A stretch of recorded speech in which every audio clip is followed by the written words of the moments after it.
অন্যায় ভাবে কোন জুলুমের শিকার হবে না এই এলাকার, ইনশাল্লাহ। এই যে আমার মা বোনেরা রয়েছে, অনেক জায়গায় কোরআন শরীফ নিয়ে তারা যায়, ওয়াদা করাইতে যায়। আচ্ছা, কোরআন শরীফ তো আমরা পাক পবিত্র ধরি, হ্যাঁ, ওযু করি। কারণ আমি ঠান্ডু বাইরে দিলাম, ঠান্ডু ভাই ওযু আছে কিনা এটা আমি নিশ্চিত হইতে হবো না?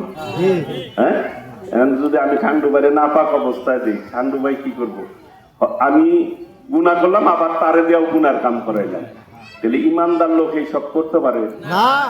এদের ব্যাপারে সতর্ক থাকতে হবে। এরা স্বাধীনতা যুদ্ধের সময় আমাদের বিপক্ষে ছিল, বাংলাদেশের বিপক্ষে ছিল। কালকে টাঙ্গাইল আইছে, টাঙ্গাইলের কি উন্নয়ন করবে একটা কথাও কয় নাই। কইছে আপনার বক্তৃতা শুনছেন হয়তো, কইছে কয় নাই। টাঙ্গাইলে কি দিব তাও কয় নাই, জনগণের জন্য কি করব তাও কয় নাই। আমরা যেমন কই মাদেরকে ফ্যামিলি কার্ড দিব, কৃষকদেরকে কৃষি কার্ড দিব, স্বাস্থ্য সেবা নিশ্চিত করার জন্য আমরা হেলথ কার্ড দিব, কই না? কথা একটাই, ভোট দিলে বলে বেচতে যাওয়া যাবে। আবার মাঝে মধ্যে কয় যে কবরে ফেরেশতা নাকি জিজ্ঞেস করবো মরার পরে যে তুমি কোন মার্কায় ভোট দিচ্ছ। নাউযুবিল্লাহ। এদের ব্যাপারে সতর্ক থাকবেন দয়া করে।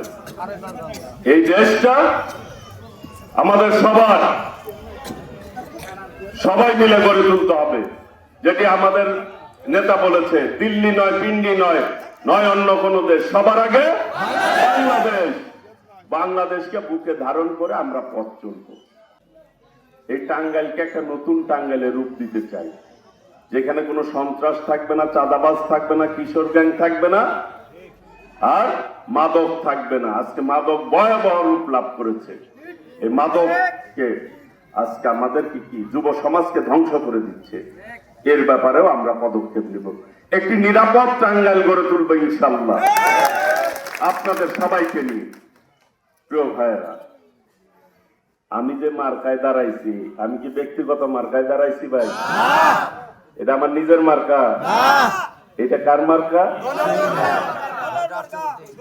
শহীদ জিয়ার মার্কা, দেশনেত্রী বেগম খালেদা জিয়ার মার্কা, দেশনায়ক তারেক রহমানের মার্কা। এই শহরের প্রত্যেকটি জনগণের মার্কা, ধানের শীষ মার্কা নাকি? তাহলে মার্কাটাকে মার্কাকে ভোট দিব কিসে? ধানের শীষে। ভোট দিব কিসে? ধন্যবাদ ভাইরা। রাজনৈতিক দল হিসাবে আর যারা আছে তাকে কি রাজনৈতিক দল বলা যায়? একটা দল তো কইলামই ভাই। দিলে এবার অন্য কোন কারো মার্কা তো আর নাই, আছে? আছে?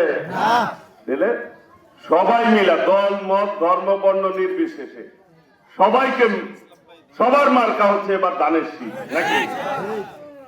আমি কথা দিচ্ছি, কেউ অন্যায় ভাবে কোন জুলুমের শিকার হবে না এই এলাকার, ইনশাল্লাহ।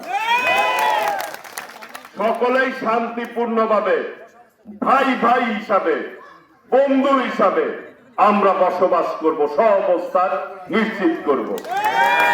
আমি কথা দিচ্ছি, আমি এই এলাকার সর্বোচ্চ উন্নয়ন করব।